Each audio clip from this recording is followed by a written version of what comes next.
여러분 안녕하세요. 강도사 지혜입니다. 오늘도 큐티로 나오신 여러분 환영하고 축복합니다. 오늘의 말씀은 창세기 42장과 43장의 내용입니다. 여러분 꿈을 좀 꾸시나요?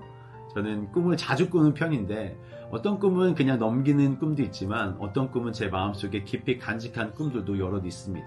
그래서 지금도 그 꿈을 생각하면서 하나님이 나한테 이런 일을 이루실 거야 라는 소망을 품고 또 살아가고 있죠.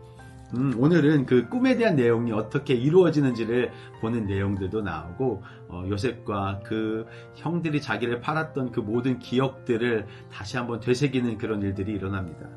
41장 51절에 보면 요셉이 그의 아들의 이름을 므낫세라고 이름을 지어요. 그 이름의 뜻은 하나님이 내게 내 모든 고난과 내 아버지의 온 집의 일을 잊어버리게 하셨다. 하나님께서 나한테 이렇게 어려움을 주시고 내가 배반당하고 형들에 의해서 이런 몹쓸 짓을 당하고 보디발에 의해서도 또 그 술 관원장에 의해서도 많은 어려움을 당했지만 하나님은 이 일을 통해서 하나님의 일을 이루셨다는 요셉의 고백이 그 아들의 이름에서 나타납니다. 그리고 42장에서는 이제 가나안 땅에도 기근이 들어서 그 기근으로 인해서 먹을 것이 없어지자 야곱이 그의 아들들을 애굽으로 보내는 일이 일어나죠. 그리고 애굽에서 이제 이 형들이 요셉을 만나게 됩니다. 재미있죠? 그래서 왜냐면 6절에 보면 요셉의 형들이 와서 그 앞에서 땅에 엎드려 절하매 이런 내용이 나옵니다. 이 내용은 이제 우리 창세기 37장에서 요셉이 꾸었던 꿈이 그대로 이루어지는 것을 이렇게 연결선으로 보여주고 있죠.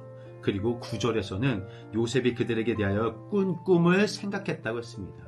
하나님이 나한테 이루셨던 그 일이 진짜로 일어났구나.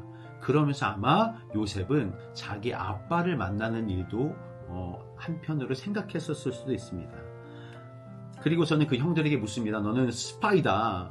니네 얘기를 한번 해봐라 했더니 우리는 어떻게 되고 가족이 어떻게 되고 우리는 절대로 스파이가 아닙니다. 우리는 확실한 자입니다. 막 얘기를 하는데 요셉은 그들 중에 자기의 친동생 베냐민이 없다는 사실을 단번에 알게 되죠.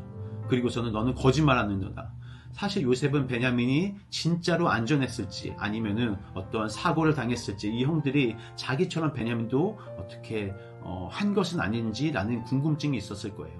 그래서 그들에게 물어보는데 그들은 아닙니다. 그 아들은 지금 노쇠한 아버지와 같이 있습니다. 얘기하니까 그러면 너희 중에 한 사람 여기 남고 너희는 가서 베냐민을 데려오라고 얘기하죠. 그리고서는 시몬을 가둬두고 나머지 형들을 곡식을 주어서 보냅니다. 야곱이 이제 그 돌아온 자기 아들들에게 모든 사실을 듣게 되죠.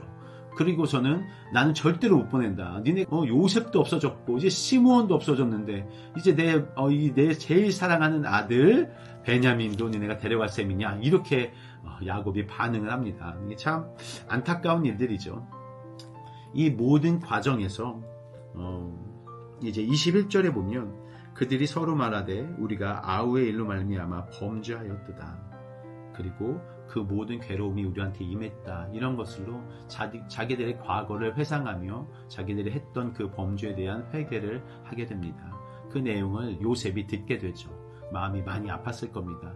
그러면서도 한편으로는 감사하다는 생각이 있었을 거예요. 이게 형들이 그래도 그때의 일을 뉘우치고 있구나. 당시에는 이제 히브리 말을 쓰고 있었기 때문에 요셉이 아마 못 알아들었다고 생각하고 그 앞에서 얘기한 것 같습니다. 그런데 요셉은 그 말을 다 알아들었죠. 그리고서는 마음에 좀 풀림이 있었을지도 모르겠습니다. 그리고 또 이제 계속해서 이 형들은 하나님에 대해서 이제 언급하게 됩니다. 사실 다른 형들이 하나님을 언급하는 일들은 성경에서 나오지 않지만 이제 42장을 통해서 하나님이 어떻게 이렇게 하셨는가 이런 얘기들이 나오게 되죠. 43장에서는 그 모든 곡식을 가져온 아이들의 그 곡식을 먹게 됩니다. 그리고서는 계속되는 기근으로 얼마 지나면 이 기근이 사라질 줄 알았겠죠. 하지만 기근은 계속됐고 가져왔던 모든 곡식을 먹게 되자 다시 이 아버지가 아들들을 애굽으로 보내려 합니다. 근데 그 중에 이 넷째 아들인 유다가 아빠한테 얘기하죠. 아버지, 지금 시몬은 붙잡혀 있는지 이렇게 오래되었는데 베냐민이 가지 아니하면 이들을 보내주지 않을 겁니다. 곡식을 주지 않을 거예요. 그러니까 베냐민을 보내주십시오. 야곱에게 부탁을 합니다. 42장과 43절에 이제 좀 특이한 것이 어떤 것이냐면 42장에서는 야곱이 야곱으로 나옵니다. 그런데 43장에서는 이 야곱의 이름이 다시 이스라엘로 바뀌는 일이 일어나요. 참 재밌죠. 어쩔 때는 야곱으로 썼다가 어쩔 때는 이스라엘로 썼다가 이스라엘 백성들이 이걸 읽으면서 자기와 이제 대조하기도 하고 또 야곱, 자기의 이전 이름 야곱을 자기가 생각하기도 하는 일들이 일어납니다. 43장에서 이 모든 유다의 이야기를 듣고 결국 이 야곱은 자기 아들 베냐민을 보내기로 하죠. 이런 고백을 하게 됩니다. 43장 14절에서 전능하신 하나님께서 그 사람 앞에서 너희에게 은혜를 베푸사 그 사람으로 너희의 다른 형제와 베냐민을 돌려보내게 하시기를 원하노라. 내가 자식을 잃게 되면 이르리로다. 오늘 제가 이 말씀을 보면서 좀 가장 감명 깊게 와닿았던 그 말씀이 바로 이 14절의 말씀이었어요. 야곱은 계속 두려움에 쌓여 있었습니다. 자식을 잃고 그 아픈 마음 가운데 살아가고 있었고 그가 가지고 있었던 그 차별은 여전히 계속됐습니다. 시몬이 잡혀 있었지만 야곱은 아무 반응을 보이지 않아요. 하지만 베냐민에 대해서는 엄청난 그 사랑을 가지고 이제 자기가 사랑했던 라헬의 마지막 아들, 이 아들을 자기가 우상처럼 데리고 있었던 겁니다. 하지만 야곱이 다시 하나님께 돌아가는 일이 이때 일어나는 거죠. 하나님이 이 고난을 통해서, 이 어려움을 통해서, 기근을 통해서, 자기 아들이 잡혀있는 상황을 통해서, 이 모든 가족이 죽게 되는 어떤 상황을 통해서 야곱의 마음을 바꾸셔서 하나님을 다시 이기는 상황, 내 모든 것을 하나님께 내려드리는 상황으로 다시 야곱을 이끄셨습니다. 그래서 내가 자식을 잃게 되면 이르리로다. 이 말은 그 에스더가 했던 말과 비슷하죠. 내가 목숨을 잃게 되면 잃겠습니다. 죽기까지를 각오하고 내가 나의 목숨보다 더 소중한 내 베냐민을 내어놓는, 하나님께 내어놓는 그 내어놓음이 이 야곱에게 일어나면서 그의 이름이 또 여기서는 이스라엘로 불리게 되죠. 자, 여러분, 하나님이 하시는 고난에는 분명한 이유가 있습니다. 아브라함도, 이삭도, 야곱도, 요셉도 우리가 이 모든 성경의 인물들을 보면 고난이 이 사람들에게 어떠한 축복으로 다시 다가오는지를 보게 되는 거죠. 고난이 있었기에 야곱이 결정하게 되는 겁니다. 고난이 있었기에 자기의 우상을 하나님께 내어놓는 겁니다. 내가 가지고 있던 두려운 마음들, 내가 죽으면 죽으리로다.